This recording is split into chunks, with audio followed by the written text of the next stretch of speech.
Boa tarde, irmãos, amigos, companheiros de jornada espírita. Por incrível que pareça, hoje tivemos novamente problema com o Insta, que tá complicado lá na casa espírita, o Insta, então para minha exposição não vai dar, né? De qualquer forma, nós estamos fazendo gravado pelo YouTube, como eu faço as outras das outras casas, e para que todos possam também ouvir e futuramente até dar opinião sobre as reflexões feitas aqui, muito importantes, porque é o Evangelho segundo o Espiritismo, nós estamos fazendo em sequência e hoje é a realeza de Jesus. A realeza de Jesus está no capítulo 2, é o item 4, e nos fala de um período, de um momento dos mais complicados da vida do mestre, que foi quando os judeus o prenderam, né, os sacerdotes, e levaram diante de Pilatos para que ele então confirmasse a denúncia que era de que ele estava se intitulando rei, né? E aquilo poderia trazer consequências funestas para o mestre, né? Essa era a intenção dos sacerdotes quando levaram ele até lá. Aí então aqui em João, capítulo 18, versículos 33, 36 e 37 do Novo Testamento, tradução de Haroldo Dutra Dias, tem lá no Evangelho, no capítulo 2, mas nós encontramos aqui de uma forma mais clara, porque quando o Haroldo traduziu, ele traduziu de uma forma que ficasse mais completa as palavras, né? Então diz o seguinte: Pilatos então entrou novamente no pretório. Pretório é o escritório lá de Pilatos. Chamou a Jesus e lhe disse: Tu és o rei dos judeus? Respondeu Jesus: Tu dizes isso de ti mesmo ou de outros que te disseram a respeito de mim? Respondeu Pilatos: Acaso sou judeu? O teu povo e os sumos sacerdotes te entregaram a mim. Que fizeste? Respondeu Jesus: O meu reino não é deste mundo. Se o meu reino fosse deste mundo, os meus servidores teriam combatido, para que eu não fosse entregue aos judeus. Agora, disse Jesus, porém, o meu reino não é daqui. Disse-lhe então Pilatos: Sendo assim, tu és rei?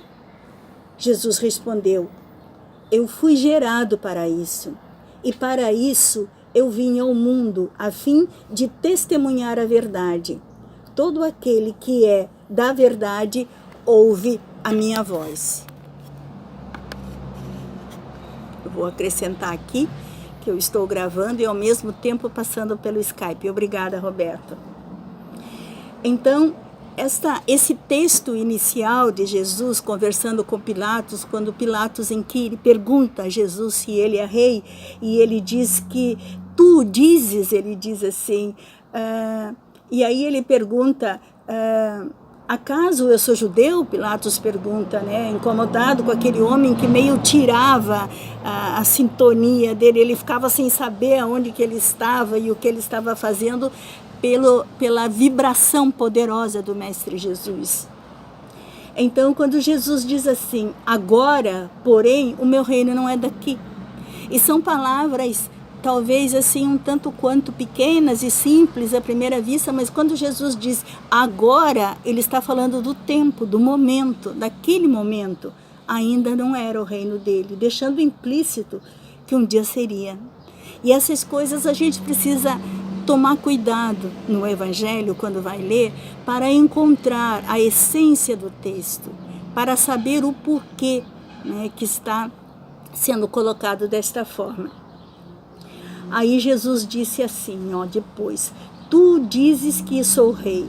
Aí Jesus diz, eu fui gerado para isso, e para isso eu vim ao mundo, a fim de testemunhar a verdade, e todo aquele, né, que estiver com a verdade me ouvirá. Então são palavras de Jesus profundas, que realmente deixam claro que ele espera de todos nós uma situação onde ele poderá dizer: agora sim, o meu reino é deste mundo. Não poderia ser naquele momento, e nem o é agora também, porque nós somos um mundo de provas e expiações. Um mundo onde terá Jesus no comando como seu rei, e nós como seus servidores. Este mundo onde nós seremos os seus servidores, que Jesus diz assim, ó, o meu reino não é deste mundo. Se o meu reino fosse deste mundo, os meus servidores teriam combatido para que eu não fosse entregue aos judeus. Se nós não fomos capazes de combater para que Jesus não fosse preso naquela ocasião, e lá estavam os discípulos que conviveram com ele os 3 anos do messianato dele, lá estavam as criaturas que foram curadas, criaturas que acompanharam e receberam de Jesus carinho, atenção, todo tipo de cuidados possíveis, e não puderam tirar ele das mãos dos soldados, é porque Jesus compreendia e aceitava a nossa condição, tão pequena naquela época. Ainda hoje o somos. Então, de lá para cá, tanto tempo, né, onde a gente aprendeu encarnado, aprendeu desencarnado, depois encarnado novamente, depois desencarnado e encarnado outra vez e desencarnado, e viemos de lá para cá aprendendo na carne e fora dela, estudando os ensinamentos de Jesus, absorvendo as energias poderosas do seu amor, e mesmo assim estamos indo muito, muito devagar. No texto, a realeza de Jesus questiona que não é deste mundo, a gente sabe, mas também não terá ele na terra uma realeza? E aí nós começamos a compreender, porque hoje Jesus já tem, dentro do nosso ponto de vista, uma realeza, ainda distante de um reino onde ele possa assumir a coroa, por conta que nós não temos condições ainda de colocar aqui na terra a coroa na cabeça do Cristo, porque nós ainda seríamos reis sem servidores, seríamos reis sem súditos, seríamos reis sem reino. Ele é rei, sim, é rei pelo poder que possui. Como ele diz, eu fui gerado para isso. Ele foi gerado para essas conquistas, para conquistar o nosso coração, para conquistar o coração do mundo, da humanidade. Ele foi gerado para isso.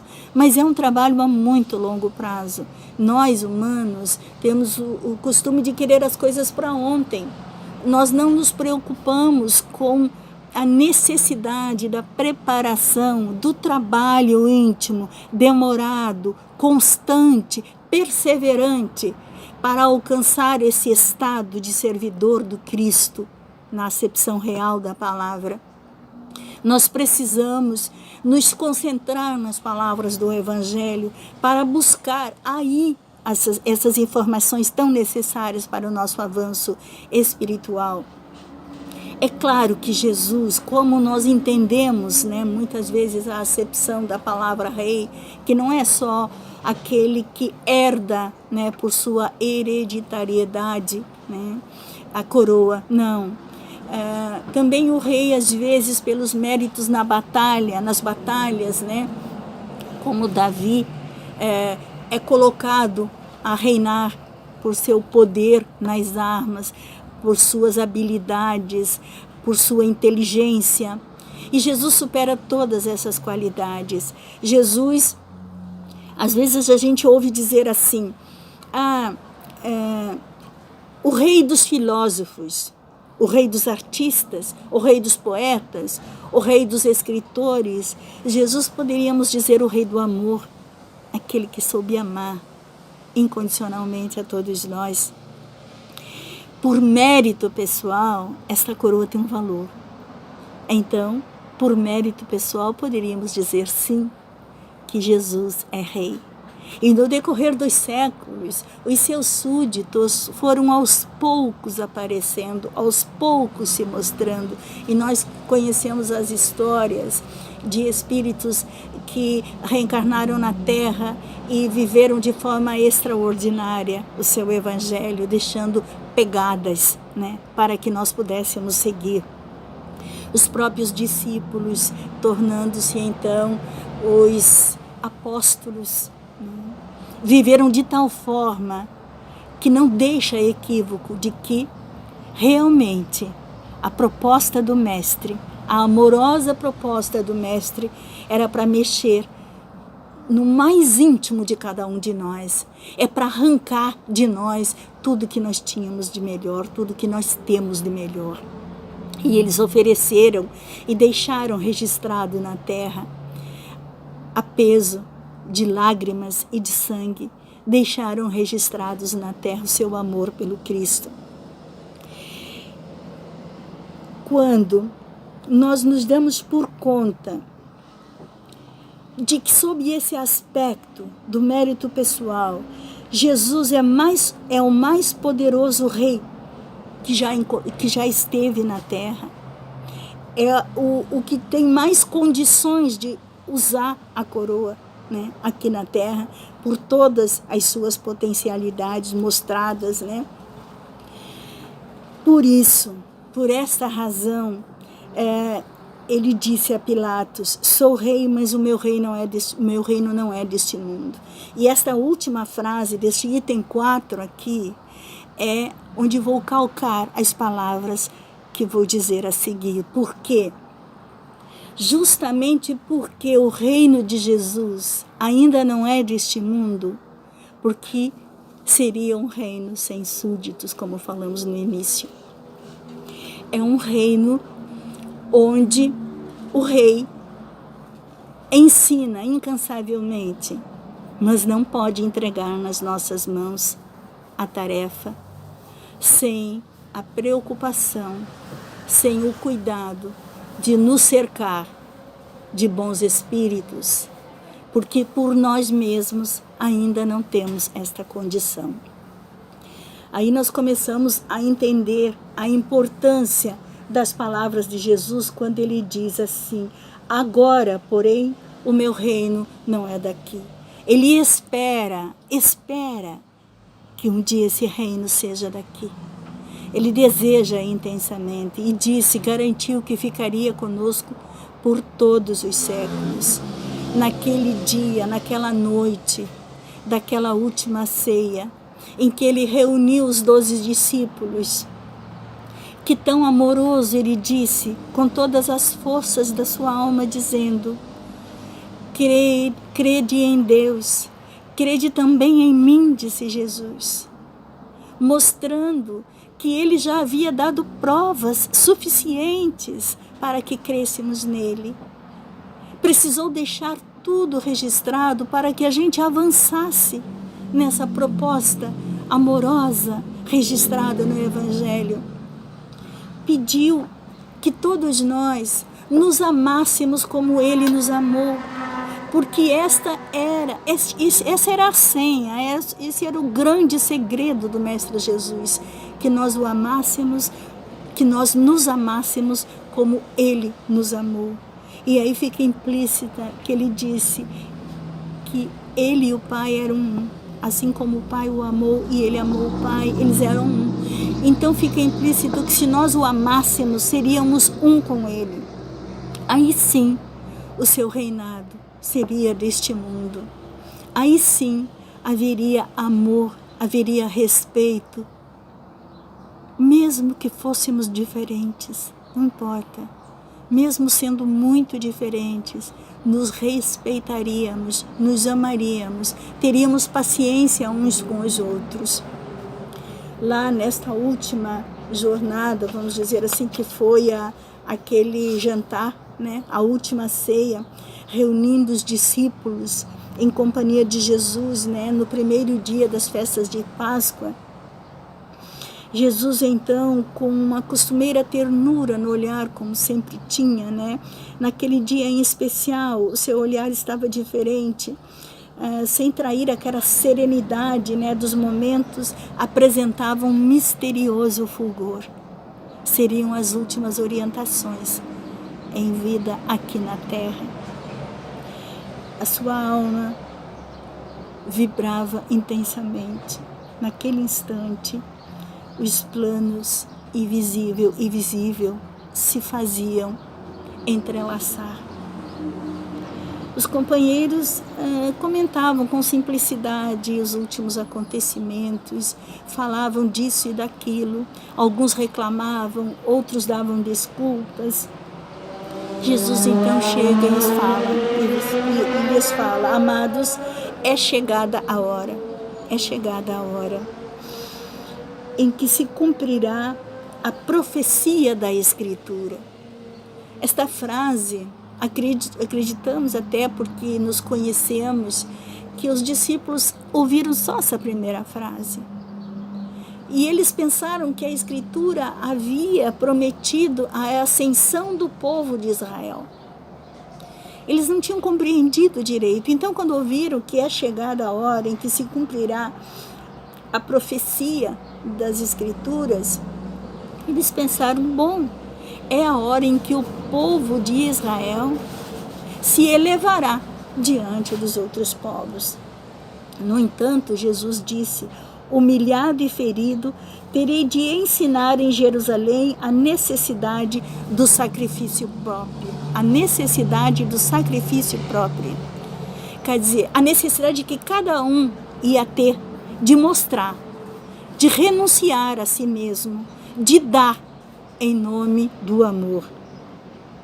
Os homens têm aplaudido em todos os tempos as tribunas douradas, as marchas retumbantes dos exércitos que se glorificaram com despojos sangrentos. Os grandes ambiciosos que dominaram a terra à força, o espírito inquieto das multidões. Entretanto, disse Jesus, eu vim de meu Pai para ensinar como triunfam os que tombam no mundo. Olhe só uma frase tão clara, como triunfam os que tombam no mundo, no mundo cumprindo um sagrado dever de amor, como mensageiros de um mundo melhor, onde reinam o bem e a verdade. Minha vitória é a dos que sabem ser derrotados entre os homens para triunfarem com Deus. Na divina construção das suas obras, imolando-se com alegria para a glória de uma vida maior. Jesus falava do seu desencarne e ninguém compreendeu. Eles não compreendiam. Mais adiante nós vamos encontrar a razão pela qual temos certeza de que eles não estavam ouvindo. Porque a pequena assembleia, diz o texto de Humberto de Campos da Boa Nova, fez-se lívida, né? Com exceção de Judas, que ficava procurando alguma coisa para distrair seus olhos, porque seu coração estava pesado, ele iria trair Jesus. Jesus disse, não vos perturbeis com minhas afirmativas, porque em verdade um de vós há de me trair. E aí então Judas quase perde a noção das coisas. Ele estava ali, ele iria fazer a traição, já estava decidido. Ele só teria que concretizar os seus planos, mas já estava decidido. Então ele ficou parado. Os outros ficaram lívidos, né? Os outros ficaram atônitos. Senhor, mas como pode? Quem será? Onde está Deus? Disse Tiago, que não vê uma coisa dessas, porque um de nós iria lhe trair, e as discussões começam ali. Jesus disse, Tiago, faze calar a voz da tua pouca confiança na sabedoria que rege os nossos destinos. Estava falando, confia em Deus. Confia em Deus, Tiago. E aí vai aquela conversa que Jesus fez com tanta clareza e não foi entendido. Enfim, quando estava lá João conversando, Jesus se entretinha conversando com João, depois de todas as explicações que deu a eles, depois de falar claramente sobre um momento difícil que ele teria que atravessar. Jesus fica fazendo então algumas observações com Tião, e os filhos de Alfeu junto com Tiago, junto com Filipe, começaram a conversar sobre como seria depois que Jesus assumisse o trono, porque essa era a ideia, que naquele momento Jesus iria anunciar então a sua condição de rei. Então eles estavam ali querendo afirmar como seria depois. Afirmava um, tem que saber quem é o maior, e o outro, mas como vamos saber quem é o maior? E aí essas conversas, né, como nós faremos depois, eles pensaram, nós vamos entrar em Nazaré, nós temos que ir a Nazaré juntos para mostrar o poder do Cristo, nós temos que ir às tribunas, enfrentar os doutores e os ricos da cidade para mostrar a nossa superioridade espiritual. Percebem o que estava acontecendo ali? Eles estavam, enquanto Jesus conversava com João, fazia algumas considerações do que ele havia dito, talvez João somente o tivesse ouvido, eles estavam todos eles considerando as possibilidades que eles teriam depois que Jesus assumisse o trono. Qual deles responderia logo depois de Jesus? Qual deles seria o segundo? Eles começaram então. Olha só, Tadeu esclarecia que o seu intento era dominar os mais fortes e os mais impenitentes do mundo, para que aceitassem de qualquer modo a lição de Jesus. Queriam impor a lição. Tudo que Jesus havia lhes dito sobre o amor durante os 3 anos do seu messianato tinha caído por terra. E Jesus sabia que seria assim, que só a dor que viria depois, só o sofrimento, só a luta pela restauração do seu evangelho é que daria a cada uma dessas criaturas uma condição de compreensão melhor. Quando, esgotado, o coração do mestre, com uma tristeza profunda, os seus olhos translúcidos brilhavam de lágrimas,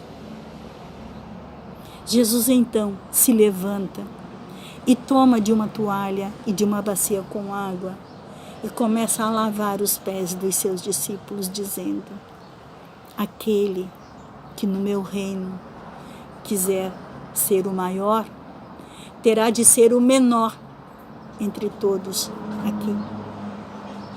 Lavem os pés uns dos outros, disse Jesus. É um texto muito bonito, né? Nesse instante, os apóstolos observaram que ele se erguia, com o espanto de todos, despiu a túnica singela e cingiu-se com uma toalha em torno dos rins, a moda dos escravos mais íntimos, a serviço de seus senhores. E como se fossem indispensáveis as palavras, naquela hora decisiva de exemplificação, tomou de um vaso de água perfumada e, ajoelhando-se, começou a lavar os pés dos seus discípulos. Ante o protesto geral, veja só, todos protestaram, em face daquele ato de suprema humildade, Jesus repetiu o seu imorredouro ensinamento. Vós me chamais mestre e senhor, e dizeis bem, porque eu o sou. Se eu, senhor e mestre, vos lavo os pés, deveis igualmente lavar os pés uns dos outros no caminho da vida, porque no reino do bem e da verdade, o maior será sempre aquele que se fez sinceramente o menor. Sinceramente o menor. Fica muito claro que para que Jesus ostente a coroa de rei no meio de nós, teremos então que nos curvar, tentar ser o menor entre os menores. Essas lições de Jesus são extraordinárias. Aquela de sentar no último banco é maravilhosa. Se formos convidados para uma festa e chegarmos lá e tiver diversos lugares, a gente procura o último e nunca o primeiro. Porque o senhor da festa pode chegar e dizer assim: você está sentado aí, meu irmão, eu tenho uma outra pessoa para colocar nesse lugar, você me dá licença? A pessoa vai sair acanhada e vai se sentar no último lugar. Agora, se o dono da festa chegar e dizer: Ô meu irmão, está sentado aí, tão atrás, vem sentar aqui pertinho de mim. Aproxime-se. Aí sim. Aí a condição de levantar-se de lá e vir para frente nos dará uma alegria enorme, porque nós não estaremos tomando lugar de ninguém, estaremos sendo convidados. Assim é, para sermos servidores do Cristo. Se buscarmos ser o menor dos menores, vamos nos colocar nesta condição de servos do Cristo e vamos poder apreciar a coroa na sua cabeça. E quando Ele de nós precisar, estaremos a postos, prontos, quando Ele chamar o seu exército de servidores para lhe tirar das mãos dos algozes. É óbvio que nisso tudo tinha uma proposta pedagógica extraordinária. Jesus, com método, muito bem elaborado este planejamento. O Pai assim o quis. Veio nos trazer esses ensinamentos que era para dar a cada um de nós autoridade moral.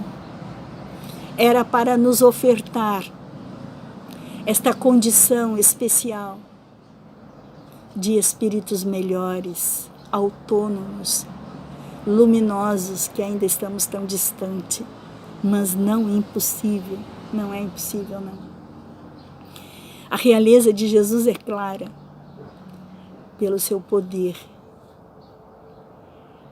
unigênito de Deus, pelo amor que dedicou à humanidade, pelos laços que estreitou entre nós e Ele, sem se importar com a nossa pequenez. O seu mérito, a coroa pelo mérito, com certeza, como diz no texto do Evangelho, é imperecível, enquanto que a outra coroa, a do mundo, enferruja com o tempo. Com o tempo se destrói, não importa de que seja feita. E é este mérito que Ele deseja de cada um de nós.